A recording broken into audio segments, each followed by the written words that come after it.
कर रहे हैं कि कोविड-19 के प्रसार को रोकने के लिए राष्ट्र भर में जो लॉकडाउन है, जो प्रतिबंध किए गए हैं, उनको 3 मई तक बढ़ा दिया गया है।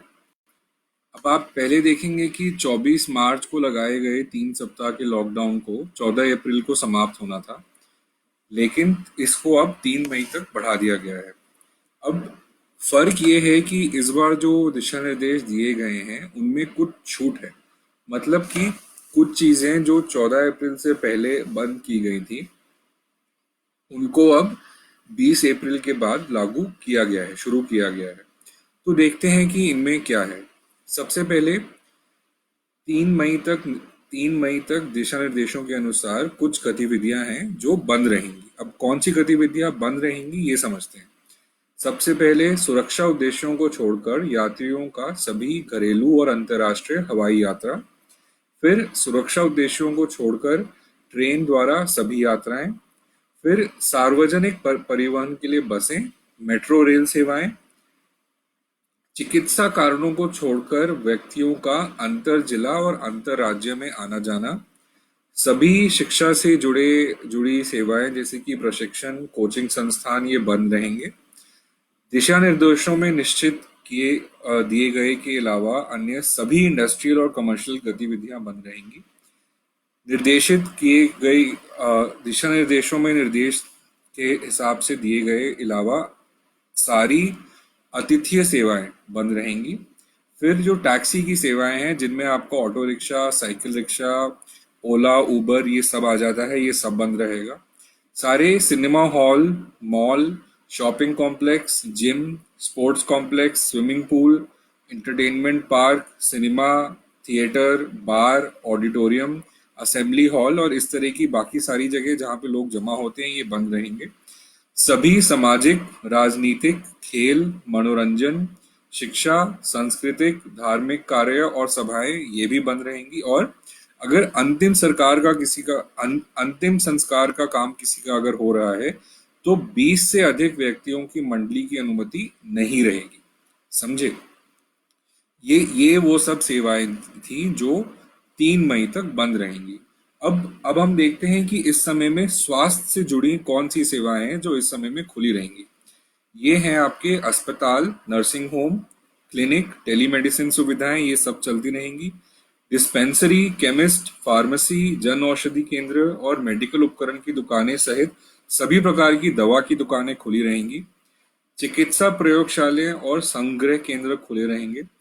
फार्मास्यूटिकल और मेडिकल रिसर्च लैब, खासकर की जो कोविड-19 पे रिसर्च कर रहे हैं वो खुले रहेंगे।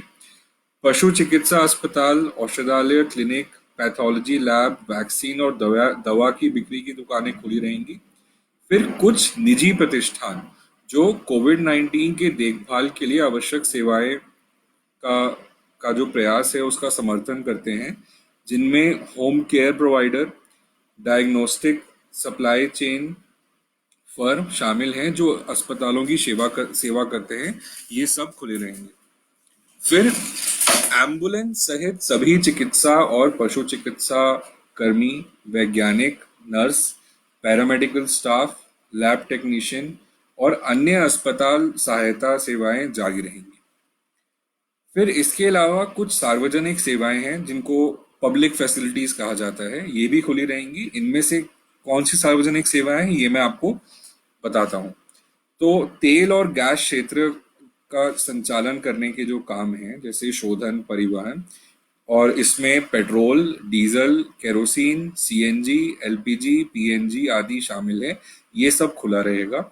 फिर केंद्र और राज्य प्रदेशों में बिजली का उत्पादन और वितरण जारी रहेगा। डाकघरों सहित डाक सेवाएं जारी रहेंगी। फिर जो नगर पालिका की सेवाएं होती हैं जैसे कि जल, स्वच्छता, फिर आपका वेस्ट मैनेजमेंट जिसमें कूड़ा कचरा इकट्ठा करना, ये सब जारी रहेगा। इंटरनेट और टेलीफोन की सर्विसेज, इंटरनेट आपका जारी रहेगा और टेलीफोन से जुड़ी जो सेवाएं हैं ये सब जारी रहेंगी। इसके अलावा कुछ आवश्यक सेवाएं हैं जिनका उपयोग चलता रहेगा, जैसे कि चाहे वो आपके पड़ोस की दुकान हो या कोई बड़ी दुकान हो या ई कॉमर्स से जुड़े जो काम हैं, उसमें जो असेंशियल गुड्स हैं उनकी सप्लाई के लिए जो काम रहता है, मतलब कि आपके पड़ोस की दुकान में जो एसेंशियल गुड्स हैं, जैसे कि दूध हो गया या सब्जी हो गई, तो जो इन दुकानों तक दूध सब्जी को पहुंचाने का काम कर रहे हैं उनका काम भी जारी रहेगा। और दुकानें, किराने की दुकान, आपकी पड़ोस की दुकान, राशन की दुकानें, जो खाने के सामान, जो रोजमर्रा का खाने का सामान है, आपके फल और सब्जी का सामान है, दूध का सामान है, मांस मच्छी का सामान है, ये सब खुली रहेंगी। लेकिन इन चीजों में अगर आपको दुकान पे जाना है या आप दुकान चला रहे हैं तो सोशल डिस्टेंसिंग को आपको फॉलो करना पड़ेगा। मतलब कि राशन की दुकानें, फूल मछली सब्जी की दुकानें, ये सब खुली तो रहेंगी, लेकिन अगर आप इनका सेवन कर रहे हैं तो आपको सोशल डिस्टेंसिंग का फॉलो करना पड़ेगा। मतलब आपको दूरी बनानी रखी रहेगी लोगों के बीच में, ताकि भीड़ ना जमा हो। तो सबसे जरूरी बात इसमें ये है कि दुकानें तो खुली रहेंगी मगर दुकानों में भीड़ ना जमाए, ये सरकार का निर्देश है। और ये तो हमने देखा कि नेशनल लेवल पे, राष्ट्रीय लेवल पे क्या हो रहा है। इसके अलावा आपने शायद अखबारों में या टीवी पे देखा होगा कि कुछ कुछ राज्यों में हर राज्य अपने अलग अलग रूल्स निकाल रहा है। जैसे कि तेलंगाना में जो अभी लॉकडाउन राष्ट्रीय स्तर पे 3 तारीख 3 मई तक है, तेलंगाना ने वो लॉकडाउन 7 मई तक एक्सटेंड कर दिया है। तो तेलंगाना में जो लोग रह रहे हैं उनके लिए लॉकडाउन 4 दिन और के लिए रहेगा, 7 मई तक रहेगा। इसके अलावा अगर आप देखें तो पंजाब में क्या किया गया है कि आवश्यक सेवाओं के अलावा केवल गेहूं खरीद में शामिल किसानों और कृषि और किसान से जुड़ी गतिविधियों से में जो लोग काम कर रहे हैं इन्हें प्रतिबंधों से छूट दी गई है। फिर अगर मध्य प्रदेश की बात करें तो मुख्यमंत्री शिवराज सिंह चौहान ने रविवार को मीडिया आउटलेट्स को बताया कि मनरेगा के तहत निर्माण, कृषि, सड़क मरम्मत और श्रम से संबंधित कामों की गतिविधियां सोमवार से फिर से शुरू हो जाएंगी। लेकिन सीएम ने यह भी दोहराया है कि इंदौर, भोपाल, उज्जैन और अन्य शहरों में कोई काम नहीं होगा, क्योंकि इन शहरों में बड़ी संख्या में कोविड मामले दर्ज किए गए हैं।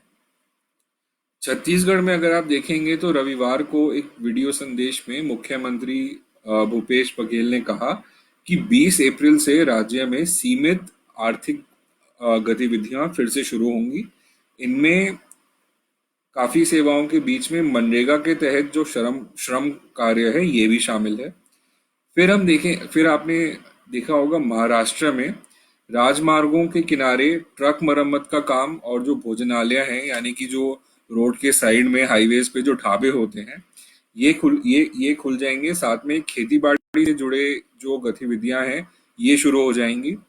और मुंबई के नागरिक और मुंबई में जो बीएमसी है उसमें जो काम होता है, जैसे कि सड़क की मरम्मत और जो गड्ढे हैं उनको भरने का काम, ये भी शुरू हो जाएगा। तो दोस्तों आज हमने ये देखा है कि राष्ट्रीय स्तर पर लॉकडाउन जो है 3 मई तक बढ़ा दिया गया है। लेकिन जैसे पहले के लॉकडाउन में सब कुछ ही बंद कर दिया गया था, बहुत कम चीजें खुली हुई थी, इस लॉकडाउन में 20 अप्रैल के बाद कुछ चीजें खोल दी गई हैं। और अलग अलग राज्यों में, अलग अलग स्टेट्स में थोड़ा अलग अलग स्टेट्स में चीजें खोल दी गई हैं। और आपके राज्य में क्या हो रहा है उसके लिए आप एक लोकल न्यूज में फॉलो करें, क्योंकि हर राज्य अलग अलग रूल्स इस चीज के लिए निकाल रहा है। अगले हफ्ते हम फिर से आपके साथ जुड़ेंगे और इस तरह की खबर और इस तरह की लीगल अपडेट्स आपके साथ शेयर करेंगे। और इसके अलावा सरल भाषा में कानूनी जानकारी हिंदी में पाने के लिए आप न्याया.org वेबसाइट पे जाएं। वहाँ पे हमने काफ़ी जानकारी हिंदी में भी दी हुई है। और कमेंट्स में हमें बताएं कि अगला वीडियो जो हम बनाएंगे अगले हफ्ते, उसमें आप किस बारे में चर्चा करना चाहेंगे, किस बारे में आप जानकारी चाहेंगे। शुक्रिया।